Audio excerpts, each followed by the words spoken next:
Assalamualaikum warahmatullahi wabarakatuh. Alhamdulillahi rabbil alamin. Wabihi nasta'inu ala umurid dunya waddin. Wassalatu wassalamu ala ashrafil anbiya'i wal mursalin. Sayyidina Muhammadin wa ala alihi wa sahbihi ajma'in. Wala hawla wala quwwata illa billahil aliyyil azim. Qala rabbi shrah li sadri wa yassir li amri wahlul 'uqdatam min lisani yafqahu qawli. Amma ba'd. Qala al-muallif rahimahullahu ta'ala wa nafa'ana bihi fid dharain amin. Hadratal muhtaramin, para jamaah, para bapak ibu lan sederek sedaya rahimakumullah. Alhamdulillah kita patut bersyukur kepada Allah. Dan kita niki wajib nyukuri nikmati Gusti Allah.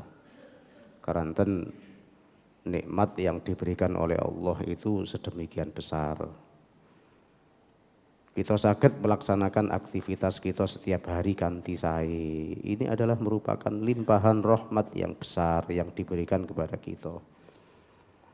Termasuk anugerah yang besar niki hadirin kita dientengno. Saged ibadah, saged ngaji nggih. Hadirin, sebab ketika kita niki ngaji di hari baik pagi, siang, malam nggih. Lah ketika di hari itu kita ngaji, hari itu adalah hari yang penuh berkah. Jadi ojo sampai hari-hari kita niki kemudian tidak ada keberkahannya, tidak ada kebaikannya. Lan hadirin, dawuhipun Kanjeng Nabi di dalam hadis riwayat Imam Tirmidzi, la yashba al mu'min. Wong mukmin niki tidak pernah kenyang. Min khairin, dari kebaikan, yasma'uhu, yang didengarkan. Jadi sifat orang mukmin itu adalah orang yang tidak pernah kenyang dengan ilmu, dengan ngaji. Selalu kurang. Sebab memang tidak pernah ilmu sing kita pelajari niki entek niki lho nggih, wis tutuk niku ndak pernah. Sampai kapanpun kita niki sik kurang menimba ilmu niku sik kurang. Jadi la yasba al mu'min min khairin yasma'ahu. Orang mukmin itu tidak pernah kenyang untuk mendengarkan kebaikan, untuk mendengarkan kajian, hatta yakuna muntahahul jannah, sampai pada akhirnya tempat kembali yang ia tuju itu adalah surga. Jadi ketika kita niki ndolek ilmu, ketika kita niki ngaji, subhanallah, ini adalah kebaikan-kebaikan, bahkan ini adalah merupakan jalan yang kita tempuh menuju surga. Jadi dalan nak swarga niku nggih ngaji ngeten niki, sehingga semuanya selalu diberikan kebaikan, pahalanya diberikan yang besar, sampai 1 jam saja lebih baik daripada kita sholat semalam suntuk. Niki adalah merupakan krono Gusti Allah niku seneng datang tiang sing selalu ngaji, selalu memperdalam ilmu. Mudah-mudahan kita selalu dientengno dening Gusti Allah, terus menjadikan hari-hari kita niki ono tambahan ilmu yang kita pelajari. Sholawat serta salam semoga tercurahkan kepada junjungan kita baginda Rasulullah sallallahu alaihi wasallam. Hadirin rahimakumullah, kita lanjutkan pengajian kita yang kemarin tentang riba, praktek muamalah yang salah, yang tidak sesuai dengan syariat. Apapun hubungan kita dengan sesama menungso, muamalah kita niki rek gak bener niku jenenge riba. Ini adalah praktek yang dilarang, yang diharamkan. Hadirin rahimakumullah, wa akhraja lan ngetokake sapa asy-Syaikhani Imam Bukhari Muslim. An Abi Hurairah saking sahabat Abu Hurairah radhiyallahu an. Qala ngendika sapa sahabat Abu Hurairah. Qala dawu sapa Rasulullah sallallahu alaihi wasallam. Kanjeng Nabi ndhawuhaken di dalam hadisipun ijtanibus sab'al mubiqat. Ijtanibu ngedohono sapa sira kabeh, jauhi. Ojo cedhek-cedhek, nyedhek mawon mboten angsal sebab nyedhek niki bahaya. Kadang-kadang keserempet, kadang-kadang wis meh nggih. Sami kali kita niki nak pinggire jurang, khawatir kita akan terjatuh. Ono kepresete sikil, kadang-kadang kena kerikil, kadang-kadang lunyu. Lah, dikhawatirkan kita akan terjerumus di dalam jurang yang dalam, termasuk riba ini. Sebab mirip banget kali jual beli, kali nopo sewa menyewa, kali gade dan lain sebagainya. Ini mirip, ngoten lho nggih. Makane ojo cedek-cedek. Jadi ijtanibu ngedohono sapa sira kabeh as-sab'al mubiqat ing 7 hal sing merusak. Bisa merusak iman kita, bisa merusak agama kita. Kita sudah melakukan ibadah ini sekian lama, kemudian kita terjerumus di dalam hal yang merusak ini, entek kabeh sing kita lampahi saderenge niki. Rusak. Agama kita niki rusak ketika kita masuk di dalam lingkaran 7 hal ini.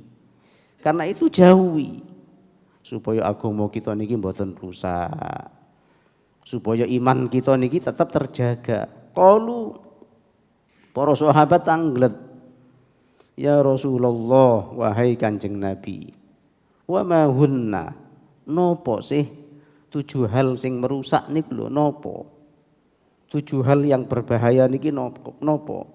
Qala, Nabi jawab, asyirku billah, siji musyrik kepada Allah, menyekutukan Allah. Hati-hati, jangan sampai kita niki masuk dalam kemusyrikan. Lah hadirin, sebab dusono pomawon niku masih diampuni oleh Allah. Tapi kalau sudah berkaitan dengan musyrik, Allah tidak akan pernah mengampuni kesalahan karena musyrik. Innallaha la yaghfiru ay yushraka bihi wa yaghfiru ma duna dzalika liman yasha. Jadi Gusti Allah itu tidak akan pernah mengampuni dosa musyrik, tetapi selain musyrik sak piro ae akan diampuni oleh Allah. Karena itu kemusyrikan ini sangat berbahaya. Tapi hadirin, walaupun kemusyrikan ini berbahaya, tapi kemusyrikan itu sudah jelas. Praktek kita menyekutukan Allah itu sudah jelas, ngoten lho nggih. Dadi Kanjeng Nabi niki pernah menyampaikan inni la akhafu an tusyriku, inni la akhsha alaikum an tusyriku. Aku gak wedi kalian itu musyrik. Jadi kemusyrikan itu tidak ditakutkan oleh Kanjeng Nabi sebab sudah jelas. Tetapi yang ditakutkan oleh Nabi itu adalah sesuatu yang samar, sing kadang-kadang ketoke mboten musyrik, ketoke ibadah, tetapi itu justru akan merusak iman kita. Walakinni khasyitu alaikum ad-dunya tunafisuna. Tapi yang sangat saya khawatirkan adalah dunia yang kau perebutkan niki hadirin. Rusake menungso, apalagi di saat-saat seperti ini niki krana dunya. Sebab ana wong sudah kepingin memiliki harta, apa ae dilakoni. Bahkan bujui niki wis biasa saking kepingine oleh dunya. Bahkan kadang-kadang iso dadi mungsu-mungsuan antarane dulur. Niki krana dunya. Lah mangkane niki bahaya niki. Walaupun musyrik itu dosa yang besar, tapi justru kalau seseorang sangat cinta kepada dunia, kedunyan niki akan lebih berbahaya sebab Kadang-kadang ya ketoke salat, ketoke ibadah, tapi krana hubud dunya niki akhire kekeluargaan itu akan tercerai-berai. Bahkan sampai nggih ono wong tua sing dihukum gara-gara dituntut anake krana warisan, dan itu ada nggih. Dan inilah yang nopo yang sangat ditakutkan oleh Kanjeng Nabi terjadi datang ummati. Jadi yang pertama itu adalah musyrik. Kemudian yang kedua adalah wasihru, sihir. Jadi sihir itu bahaya. Sihir itu terjadi karena orang yang melakukan sihir itu ya harus kufur, harus melakukan kekufuran. Sebab hadirin, sihir itu tidak terjadi kecuali orangnya itu melakukan hal-hal yang masuk dalam kategori kufur. Jadi rek wong duwe ilmu sihir niki untuk bisa nopo nggih, apa yang dimiliki itu akan terjadi, ya kudu melakukan kekufuran. Artinya nanti persyaratannya ada MOU antara dia dan jin itu, sampean melakukan sihir ini harus begini. Jadi harus Al-Quran diinjak kadang-kadang atau dikencingi dan lain. Itu persyaratan itu loh ya. Dan sihir itu ada, bukan sesuatu yang hoak, ada. Wong Kanjeng Nabi saja, Nabi itu pernah disihir ya. Dan Nabi itu loh pernah sakit karena disihir. Artinya mulai zaman Nabi itu sihir sudah ada. Jadi sampai kapanpun sihir itu ada, dan sihir itu ya karena keduniaan ini, ketika seseorang ini ingin sesuatu kemudian tidak terwujud ya, dia akan melakukan apapun untuk memuaskan keinginannya, itu termasuk sihir.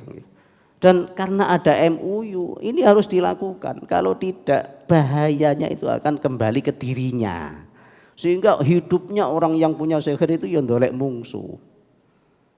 Selalu ingin mencari masalah dengan orang lain, sebab ketika dia punya masalah dengan orang lain, dia akan menggunakan sihirnya ini untuk mencelakai orang lain ya.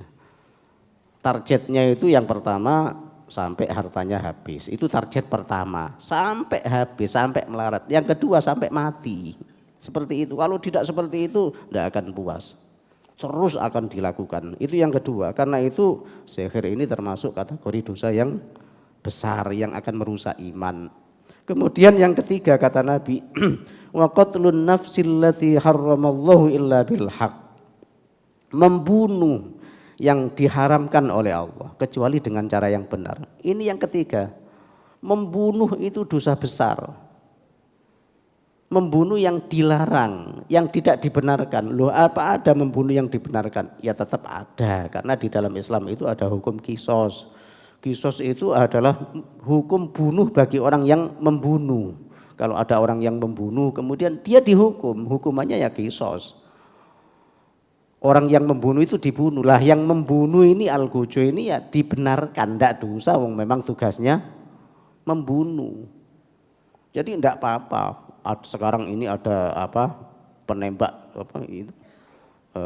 itu tidak apa-apa, memang tugasnya dia diberi tugas untuk mengeksekusi itu ya, untuk membunuh, untuk menembak orang yang salah, bandar narkoba, kemudian orang yang membunuh dan lain sebagainya. Ketika dia itu diputuskan harus dieksekusi mati, dibunuh ya, yang membunuh itu boleh, tidak dosa, karena ini adalah tugas.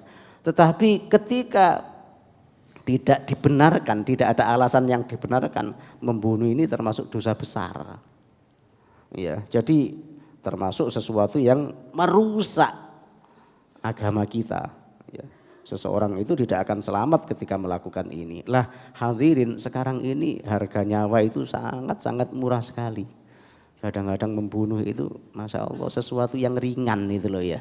Dan inilah termasuk tanda akhir zaman, banyak terjadi pembunuhan gitu. Itu yang ketiga. Kemudian yang keempat, wa aklur riba. Ini merusak iman, ini merusak agama kita. Selama seseorang itu makan harta riba, harta yang diharamkan ya, masya Allah, dia tidak akan selamat, rusak agamanya. Bayangkan makan sekali kata Nabi, ibadah itu ditolak selama 40 hari. Makan haram sekali saja, ibadahnya ditolak selama 40 hari. Doanya tidak dikabulkan oleh Allah selama 40 hari. Kenapa? Sebab makanan yang kita konsumsi itu akan menjadi darah, akan menjadi saripati, akan menjadi darah. Dan itu ada di dalam tubuh kita itu selama 40 hari. Tidak akan hilang. Dan ini juga menurut kedokteran, ada orang yang pecandu rokok, kemudian dia itu tidak boleh karena sakit tidak boleh merokok, harus berhenti. Tapi sampai 3 bulan itu dia masih ingin untuk merokok. Tanya kepada dokter, kenapa dok masih ingin terus merokok padahal sudah 3 bulan? Enggak, nikotin yang ada di tubuh Anda itu 40 hari sudah hilang. Peredaran nikotin di dalam darah itu 40 hari sudah hilang. Sebab bertahannya itu cuma 40 hari. Selain itu sugesti. Jadi itu keinginan sampean. Tidak ada nikotin, ketagihan itu tidak ada. Ini dokter yang mengatakan. Artinya semua saripati makanan yang kita makan itu 40 hari itu ada di dalam tubuh kita. Ada bercampur dengan darah itu loh ya. Itu selama 40 hari sehingga ibadahnya makan sekali saja barang haram, barang riba. 40 hari ibadahnya tidak diterima oleh Allah. Doanya ditolak oleh Allah. Coba bayangkan kalau setiap hari makan riba. Bagaimana ibadahnya akan diterima oleh Allah? Bagaimana doanya akan diterima oleh Allah? Kalau yang dikonsumsi itu adalah harta riba terus. Sehingga bagaimana agamanya akan selamat ini? Kalau yang dimakan itu adalah harta riba. Padahal di dalam Islam itu yang penting itu bukan wa amilus sholihah, melakukan ibadah. Itu nomor 2. Yang pertama, kulu min thayyibati wa'malu sholihah. Makanlah yang baik. Itu perintah yang pertama. Allah memerintahkan kepada kita makan yang baik, yang halal. Kemudian setelah itu kemudian melakukan ibadah. Sehingga ketika yang dimakan itu barang yang haram, barang riba yang diharamkan, maka ibadah yang dilakukan itu ya praktis tidak diterima oleh Allah. Jadi niki hadirin, sehingga ketoke ibadah bendino, jamaah 5 waktu, tapi sing dipangan barang riba. Ini kan muspro, tidak ada yang diterima dari ibadah yang dilakukan. Betapa mengerikan ini ya. Karena itu ini bahaya sekali. Yang merusak agama kita itu makan riba. Ini yang keempat. Jadi Nabi itu wanti-wanti jangan sampai memakan harta riba. Kemudian yang kelima, wa aklu malil yatim, makan harta anak yatim. Ini juga sangat bahaya sekali. Sampai digambarkan ya makan harta anak yatim itu sama dengan makan api neraka itu ya. Jadi tidak boleh. Masya Allah, kadang-kadang mengerikan, kadang-kadang Masya Allah. Memang enak, apalagi punya panti ya. Dan ini betul-betul terjadi. Anak panti kemudian dapat santunan dari mana-mana. Itu ketika pulang itu loh diambil oleh pengelolanya.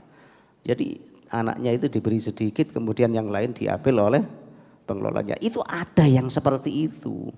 Jadi kelihatannya panti asuhan sangat mulia sekali karena ngopeni anak yatim. Ternyata naudzubillah kadang-kadang dan ini memang terjadi sendiri karena saya diceritai sendiri oleh orang yang tahu itu ya. Jadi sampai jenenge santunan itu sering sekali sampai ya pantine iku tambah besar, mobilnya banyak, tapi anaknya ya tetap terlantar ya.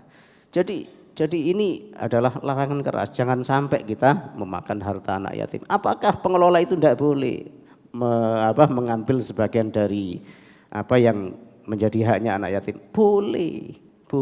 Hanya sekedar untuk kebutuhan yang untuk kebutuhan untuk pemeliharaan itu. Apalagi ketika anak yatim itu masih kecil, ketika diberikan semuanya ya jelas tidak akan manfaat, akan madharat, akan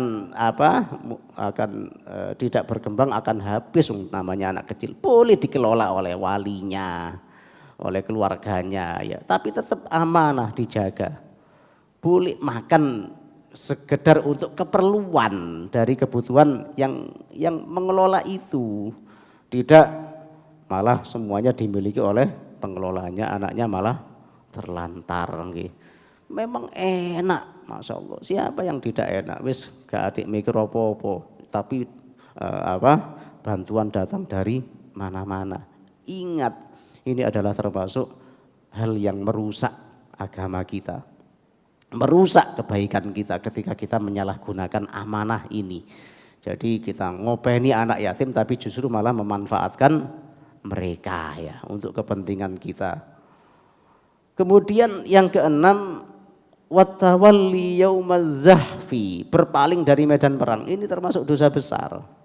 Sebab betapa bahayanya ya orang-orang yang pengkhianat itu, ketika orang-orang yang perang itu semuanya semangat, yakin dengan semangat tinggi, ada orang yang pengkhianat, ada orang yang lari dari medan perang.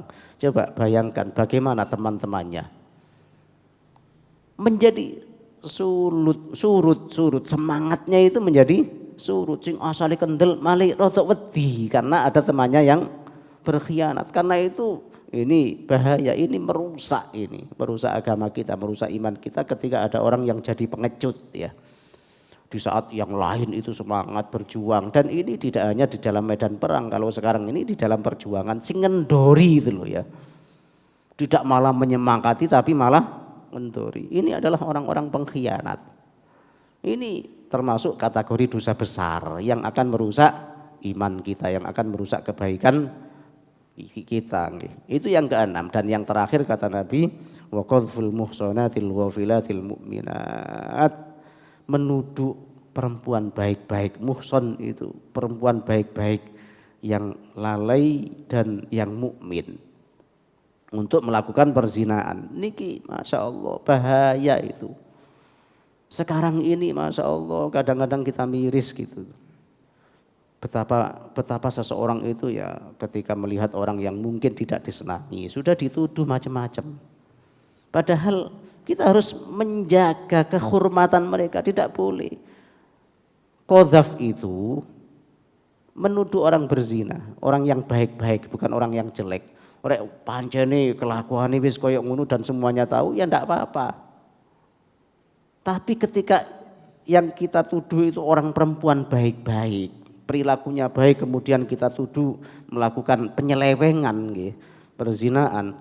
Ini loh, qadzaf ini loh. Ini harus dicambuk 80 kali. Pelakunya itu. Padahal yang melakukan perzinaan ketika zina muhson, ketika zina ghairu muhson itu dicambuk 100 kali. Zina saja dicambuk 100 kali, tapi menuduh orang berzina itu dicambuk 80 kali. Coba bayangkan betapa besarnya menuduh orang zina.